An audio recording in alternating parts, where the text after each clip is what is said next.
Welcome to Smart Finance 360, the podcast where money matters meet innovative thinking. Every week, we dive deep into the world of finance, exploring trends, debunking myths, and bringing you the latest insights from industry experts. Whether you're a seasoned investor, a financial newbie, or somewhere in between, this is your go-to source for becoming financially savvy. Welcome to another episode of Smart Finance 360, your mortgage and more. I'm really excited today because we have Nanci Lifer. She's a great guest. And this is going to be a good time. I'm excited to have you. Thanks, Kyle. Thanks for having me. The reason why I want Nanci on this is because the theme here that we're going to talk about is setting yourself apart in any industry, really. We're in the real estate industry. I'm in the mortgage industry. It's kind of coincides. But I like to think that if you're listening to this podcast, that if you want to really set yourself apart, I like to have very successful people on this podcast that have set themselves apart so we can learn today. And obviously, I'm buttering you up, Nanci. Yes, you are successful. But, tell me a little bit about yourself, how long you've been in the industry, and let's start from there. But you really have set yourself apart, and we'll dive into more questions after, we introduce you. Okay. Thanks, Kyle. I really appreciate being here again. I have been a real estate agent for 15 years, but honestly, probably since I was born, because my mom and dad are both real estate agents. Oh, really? So you've been in real estate forever. I have. So I can remember back, it was Thanksgiving, Christmas. My mom would throw a turkey or a ham in and be like, I'll be back in 4 hours. She was showing houses because that was just how. Saturdays, Sundays. I do my best work on Sundays, honestly. So 15 years, and I really enjoy it. I enjoy helping people. I've always been in sales, so it was kind of a natural. I got into property management. And then after that, the people that I was managing for, I was seeing these real estate agents come in and they would sell the properties that I was managing. So I went to the owners and said, hey, what if I got my license? They said, go for it. And that was in 2009. Yeah. Whoa. Wow, right. Whoa, right. And my first year I did 4 deals. And arguably the hardest market of all time. The hardest market of all time, but I didn't know any better. Yeah. Because I'd never been in it before. That's a key thing, I think, as far as I've seen a theme with some of the loan officers or new real estate agents that don't know any better, but they want to work hard and they just put their head down and work. Yep. They get results. And I feel like that is in any industry, really. I feel like sometimes being naive, sometimes I wish I was more naive because I get in my head way too much at times. Yeah, we do. And I negotiate with myself a little too much. But when you're naive and you don't know what's going to suck. You don't know if I used to go to a ton of open houses throughout the weekends, and it's hard to work on Saturday and Sunday. But I was naive. I thought, this is what I got to do, put bread on the table, and I did it. But, looking back, and now I have all this experience at time, like, I really would like to go to Lagoon and Farmington with my kids. I'd really like to go, boating or whatever. But I do know in the back of my head, I probably should be consistent, still go to some open houses, because if the real estate agents are working, I should be working. Yes, I answer my phone and I'm available, right. But at the same time, back then, it wasn't painful at all when I look back on it because I was just naive. Well, you just, like you said, you put your time in, you dove into it, you weren't afraid to make mistakes because you didn't know if you were making a mistake anyway.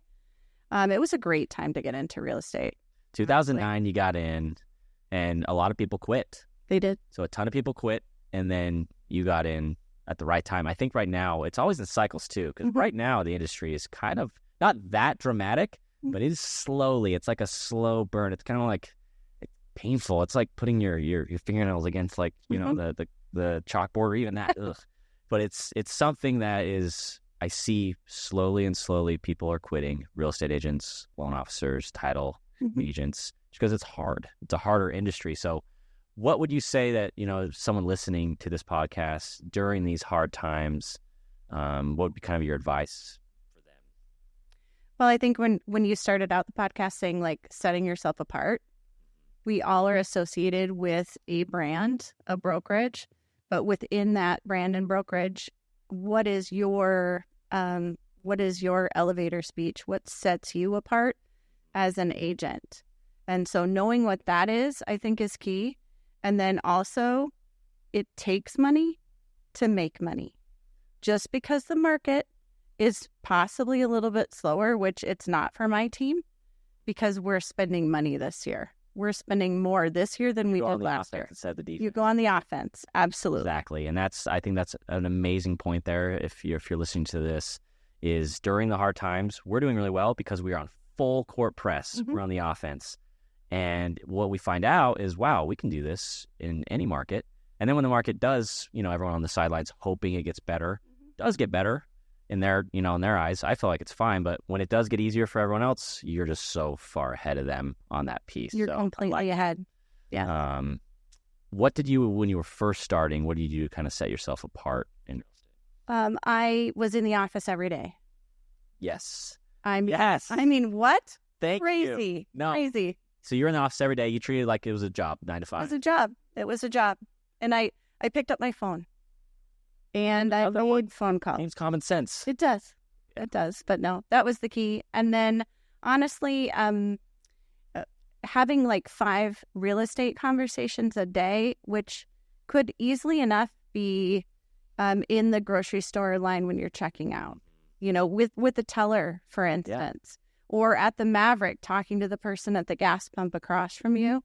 I always had on the back of my car at the time, it said Nanci Lyford. It says that I did real estate. Yeah. It's a great opener for people. People recognize that over time. So it was having those conversations. And more conversations becomes at first kind of awkward, but now it's just natural. It's very natural. Just done it over and over and over. And that's, the thing you said about just showing up too. Sometimes just showing up and putting yourself out there, you're going to be so much more successful. But the one thing I don't get with real estate agents, and I don't get with loan officers and maybe even some other professionals that are in sales, is why do they not if they treat it like a 9 to 5, like, when you have to clock in, you have to clock out. And if you don't clock in on time, you don't clock out on time, you get fired. Yeah. They would have treated it like someone they had a boss that would fire them. They would all make more money. They'd all be more successful. They'd all reach one of their goals. Double their income. But the best agents that I see are the ones that do treat it like if it's 9 to 5, like for me, like if it's 9 to 5, like I am working from 9 to 5. Yes, what's, shocker if you want to become a real estate agent or a loan officer, you're going to be working longer than 9 to 5. But on 9 to 5, like I'm for sure working. I'm not messing around. I'm working. Now, yes, after 6, 7, 8 o'clock, I might be with my family. I might be golfing, doing fun things, but like you still got to answer your phone. You still got to be available. Still got to be available on the weekends. But from 9 to 5, man, I do not get some of these, professionals that just like, we're strolling around 11, work till 3. If that's what you want, that's fine.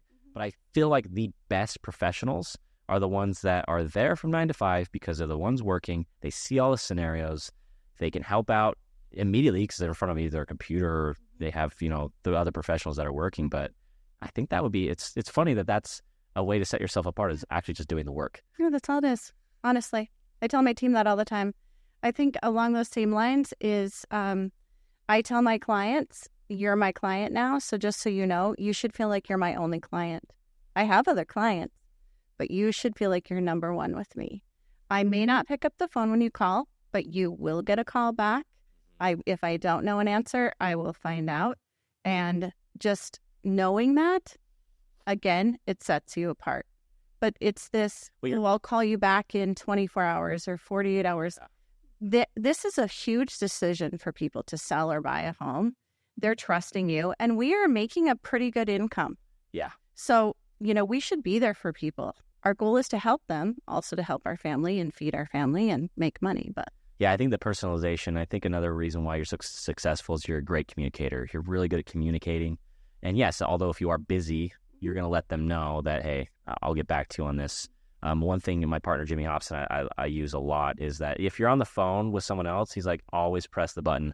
I'm on the other line. I'll call you back as soon as possible. Like, don't avoid that, missing that easy automate button that they have now, because that at least lets the person know you're available. You're thinking about them.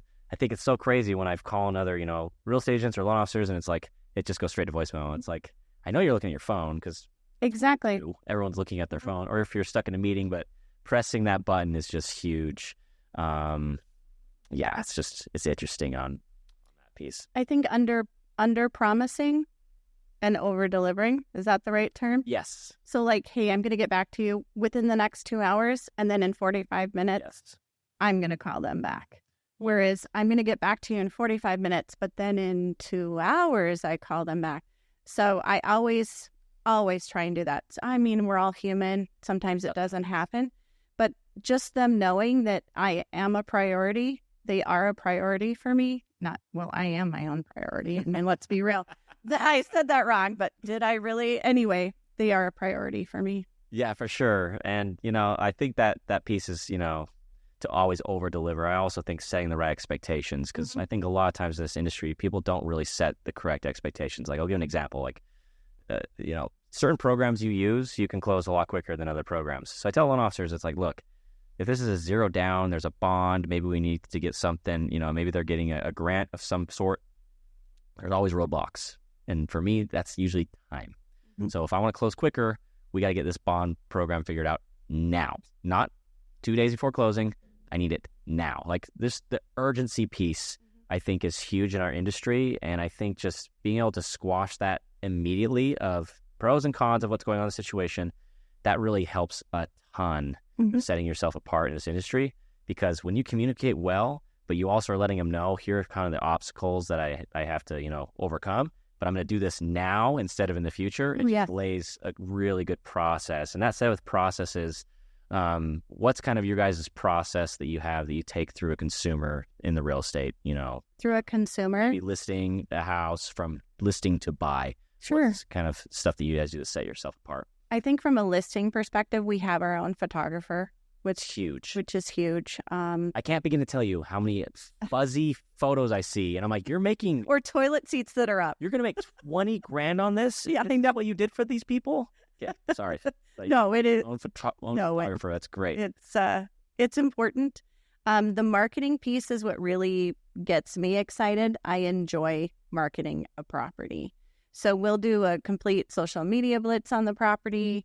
We will text agents that have sold properties in that area similar, hey, we've got something coming up. I do a program where I actually offer a discount to the seller if I bring a buyer, because in Utah we can do dual agency. And so I actually have, it's not proprietary, but we send out, the seller actually sends something out to the area that's on their behalf that says, hey, I've chosen Nanci Lifer to sell my property. If of somebody that wants to be a neighbor, reach out to her. It's like, it's huge, that's right? Cool. It's huge. And then we do a lot of text riders. So when we represent things on social media, we don't want to give all of the information. We want people to call us. So it's like text basin to 39200, for instance. And then that brings up the property information, but it also gives us all of their contact information. Yeah, that's great. And then we just follow up, and maybe they're not interested in that property, something else. But those are text that they are, though. So, I mean, that's in some way, shape, or form, they're interested in something real estate, even if they say they're not. So it's honing in. So those are like the top things that we do.